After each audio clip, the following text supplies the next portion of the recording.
नमस्कार।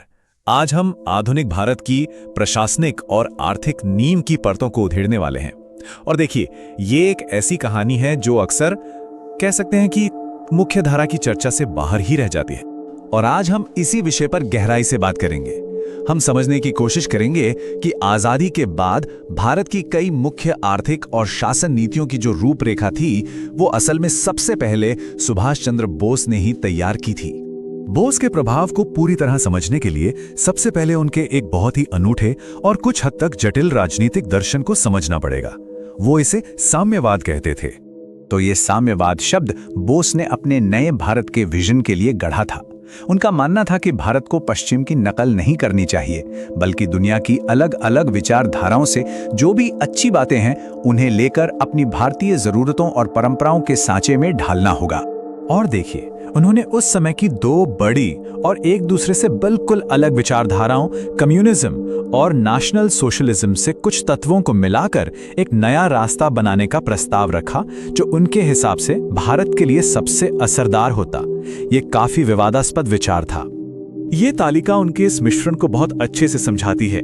एक तरफ उन्होंने समाजवाद से सामाजिक न्याय और आर्थिक बराबरी का आइडिया लिया, तो दूसरी तरफ फासीवाद जैसे सिस्टम से एक मजबूत, अनुशासित और सेंट्रलाइज्ड सरकार का ढांचा लिया।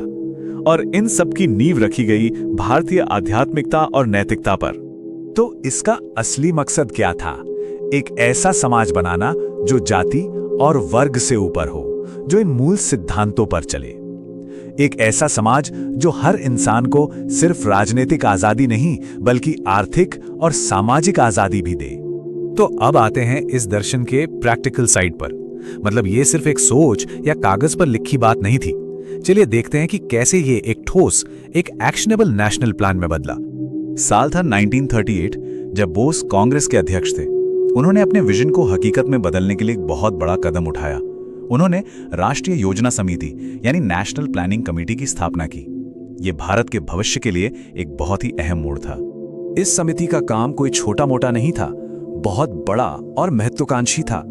इसका मकसद सिर्फ नीतियां बनाना नहीं था, बल्कि भारत की जो सबसे बड़ी समस्याएं थी, गरीबी, बेरोजगारी, पिछड़ापन, उन्हें एक ऑर्गेनाइज्ड प्लान के जरिए जड़ से खत्म करना था। और सबसे दिलचस्प बात यह है कि उनकी योजना कितनी व्यावहारिक थी।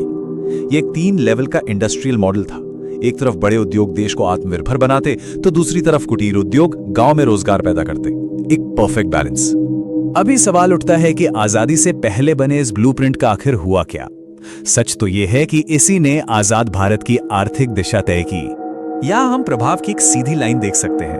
बोस की 1938 की नेशनल प्लानिंग कमेटी ने जो नींव रखी, ठीक उसी पर 1950 में योजना आयोग यानी प्लानिंग कमीशन की इमारत खड़ी हुई। और इसी कमीशन ने दशकों तक पंचवर्षीय योजनाओं के जरिए भारत की अर्थव्यवस्था को चलाया। और जब हम इन दोनों को साथ रखकर देखते हैं ना, बोस का ब्लूप्रिंट और आजादी के बाद की नीतियां, तो समानताएं बिल्कुल साफ नजर आती हैं। चाहे वो भारी उद्योगों पर जोर देने की बात हो या फिर एक सेंट्रलाइज्ड प्लानिंग कमीशन का आइडिया, सब कुछ वहीं से आया लगता है। लेकिन बोस की ये जो विरासत है, ये सिर्फ आर्थिक योजनाओं तक ही सीमित नहीं है। ये अपने आप में काफी जटिल और हाँ, विवादास्पद भी है। उनका मानना था कि आजादी के ठीक बाद भारत को एक मजबूत, सेंट्रलाइज्ड और कुछ हद तक तानाशाही शक्तियों वाले शासन की जरूरत पड़ेगी, ताकि देश में अनुशासन और स्थिरता लाई जा सके। अब ये सोच नेहरू और गांधी के लोकतांत्रिक आदर्शों से बिल्कुल अलग थी। उनका यह भी मानना था कि जिस अनुशासित पार्टी ने आजादी की लड़ाई लड़ी, देश को फिर से बनाने की जिम्मेदारी भी उसी को उठानी होगी। शासन को लेकर उनका यह नजरिया उनके राजनीतिक दर्शन का एक बहुत ही जरूरी हिस्सा था। और यहीं पर हम एक मुश्किल सवाल पर आखिर रुक जाते हैं कि हम बोस की इस प्रभावशाली आर्थिक विरासत का मूल्यांकन कैसे करें, जब वो एक ऐसे राजनीतिक दृष्टिकोण से जुड़ी हो जिस पर आज भी इतनी गहरी बहस होती है। ये एक ऐसा सवाल है जो उनकी विरासत को और भी ज्यादा जटिल बना देता है। लाइक एंड सब्सक्राइब करना ना भूलें।